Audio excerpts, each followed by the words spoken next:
بدلتے افغانستان کے حالات ہر دو صورت میں آخر پاکستان کو کیسے متاثر کر سکتے ہیں یا کریں گے۔ جو موید یوسف صاحب کے وہاں انٹرویو ہوئے ہیں جس میں انہوں نے جو گفتگو کی ہے فون کالز کو لے کر، ہمارے پاس اور آپشنز بھی موجود ہیں اور عمران آئندہ ایسا کوئی بیان نہیں دیں گے جس سے امریکہ ناراض ہو۔ We are in some fix, ہم فگر آؤٹ نہیں کر پا رہے ہیں، ڈیسپریٹ ہو رہے ہیں، ہم جاننا چاہ رہے ہیں کہ ہم آن بورڈ ہیں نہیں، اس پر مطلب ہم کہیں کنفیوزڈ ہیں اپنی پالیسی کو لے کے اس پوری صورتحال پر، یا دنیا کو نہیں انڈرسٹینڈ کر پا رہے کہ امریکہ کیا چاہتا ہے۔ کی صورتحال میں روز بروز تبدیلی آ رہی ہے جس سے پاکستان براہ راست متاثر ہوتا ہے۔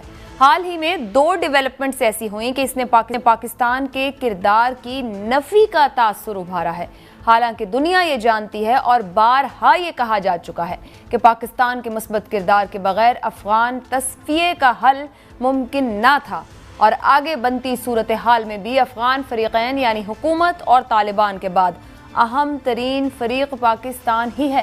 لیکن سلامتی کونسل کے افغانستان پر ہونے والے اجلاس میں پاکستان کو مدعو نہ کرنا اور مشیر برائے قومی سلامتی موید یوسف کے امریکہ میں ایک انٹرویو سے یہ تاثر گیا کہ جیسے پاکستان کو اگنور کرنے کی کوشش ہو رہی ہے۔ یقیناً کچھ طاقتیں پاکستان کے کردار کے حوالے سے خائف ہیں کہ ان کی اربوں ڈالر کی سرمایہ کاری بھی انہیں افغانستان میں کردار نہ دلا سکی۔ آج ہم اسی موضوع پر گفتگو کریں گے، جانیں گے کہ پاکستان کے افغانستان میں اثر و رسوخ، توقعات، خدشات میں کتنی حقیقت ہے، کتنا فسانہ ہے۔ بدلتے افغانستان کے حالات ہر دو صورت میں آخر پاکستان کو کیسے متاثر کر سکتے ہیں یا کریں گے۔ ہم سمجھنا چاہیں گے اس بات کو کہ افغانستان کے 6 ہمسائے ہیں: Pakistan, Iran, Tajikistan, Uzbekistan, Turkmenistan اور چین۔ افغانستان میں کوئی بھی ڈیولپمنٹ ہوتی ہے سب سے زیادہ پاکستان متاثر کیوں ہوتا ہے؟ تو مجھے تو سمجھ نہیں آتی، اور میرا اپنا ایک اور خیال بھی ہے، اور یہ میرا ذاتی خیال ہے، اس پہ نجم صاحب بھی کر سکتے ہیں۔ میرا خیال ہے کہ جو پاکستان کی نفسیات ہیں، پاکستانی لیڈرشپ کی نفسیات، ان کو کہیں اچھی طرح پرکھ لیا ہے بڑی پاورز نے۔ انہوں نے دیکھا ہے کہ اگر ان پر دباؤ ڈالا جائے تو یہ زیادہ اچھا بہیو کرتے ہیں، بجائے اس کے کہ ان کے ساتھ پیار محبت کیا جائے یا ان کو اگنور کیا جائے تو پھر یہ پلیڈ کرتے ہیں کہ جی آپ ہمارے ساتھ ہمیں کیوں اگنور کر رہے ہیں۔ تو اگر ہم اپنا رویہ بدل لیں اور اپنا ریئیکشن بدل لیں تو میرا خیال ہے کہ دنیا کے جو بڑے ممالک ہیں ان کے رویوں میں بہت فرق آ جائے گا۔ طویل آپ کی سرحد ہے، آپ کی ایک تاریخ ہے، وہ تاریخ 40 سال کی نہیں ہے۔ سچی بات یہ ہے کہ وہ تو 75 سال پہلے 1947 سے جڑواں ضرور ہو سکتے ہیں، لیکن ایسا نہیں ہے کہ یہ دو بھائی جو ہیں بڑے باہمی یکجہتی کے ساتھ کسی وقت بھی رہتے تھے۔ تو ایک وہ تاریخ جو ہے اس کو ہمیں اگنور نہیں کرنا چاہیے۔ ایک اور پہلو ہے میرے خیال میں جس کا جو اس وقت ہے بہت زیادہ اثر ہے، وہ یہ کہ پچھلے 40 سال جس کا آپ نے ذکر کیا اس میں بہت ایک بڑی تعداد افغانیوں کی پاکستان میں رہتے تھے حیثیت ریفیوجیز، تو اس میں ایک پاکستان کا کردار رہتا ہے۔ ہم اس کردار کو مثبت پہلو سے دیکھتے ہیں، لیکن اس کا یہ مطلب نہیں ہے کہ تمام دنیا جو ہے وہ اس بات پہ قائل ہو چکی ہے یا اس بات پہ ان کو یقین ہے کہ ان کی لحاظ میں وہ مثبت ہے یا نہیں ہے، کیونکہ وہ جب دیکھتے ہیں تو وہ ایک ملک جو ہے اس کو وہ لاوا پھٹتے ہوئے افغانستان کی جو حالت دیکھتے ہیں تو پھر پاکستان ایک آسان ٹارگٹ بن جاتا ہے کسی کی طرف انگلیاں اٹھانے کا۔ جہاں تک سیکیورٹی کونسل کی میٹنگ کی بات ہے، ایک میں اور بات کر دوں، میرے خیال میں دیکھیں غلطی تھی کہ پاکستان نہیں تھا وہاں، لیکن کوئی ایسا بڑا کوئی عذاب بھی نہیں آ گیا، کوئی اتنی بڑی غلطی بھی نہیں تھی۔ اس سیکیورٹی کونسل کی حد تک یہ ایک بات یاد رکھیے کہ سیکیورٹی کونسل کی جو پریزیڈنٹ شپ ہوتی ہے وہ ہر مہینے تبدیل ہوتی ہے ممبرز کے دوران۔ اس وقت جو وہ چیئرمین شپ ہے، جو پریزیڈنٹ شپ ہے، وہ بھارت کے پاس ہے، میٹنگ کال کی بھارت نے۔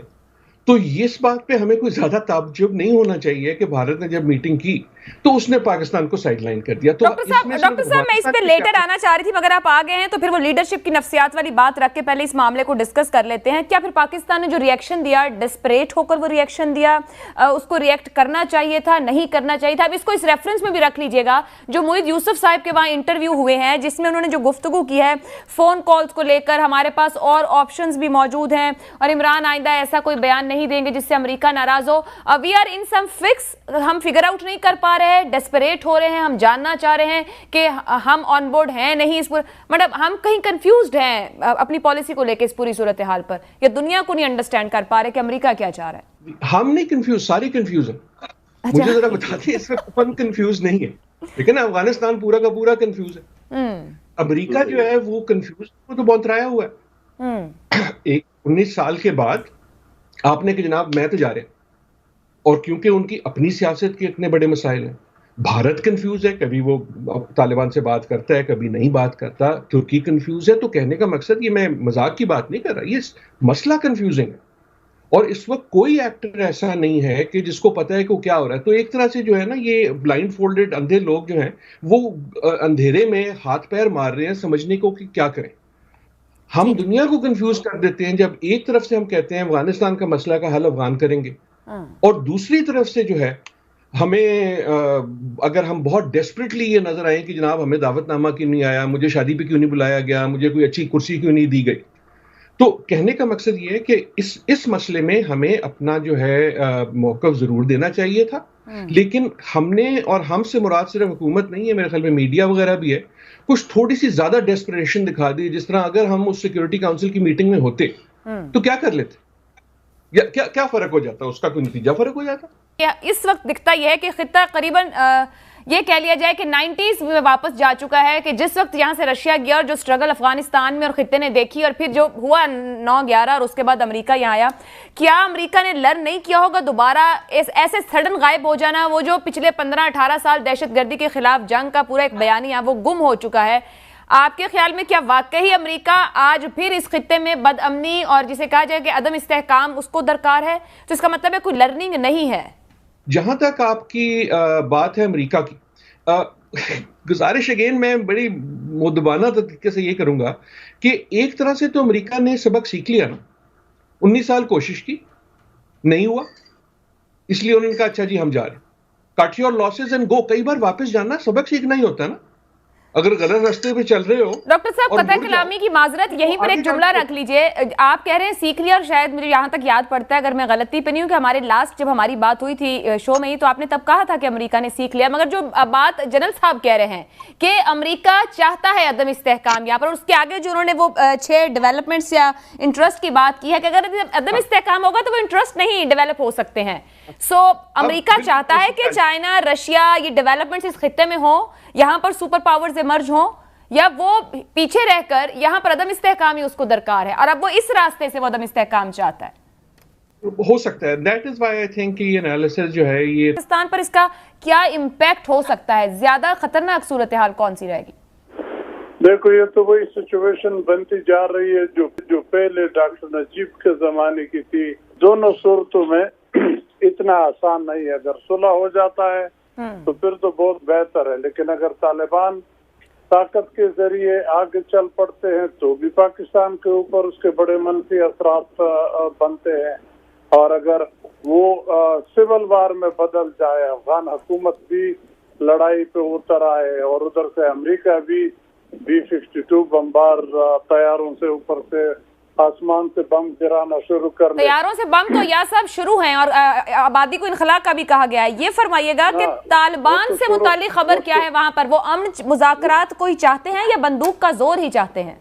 B-57 شروع ہے، لیکن اتنے شروع نہیں ہے جتنے ویتنام میں ہوئے تھے.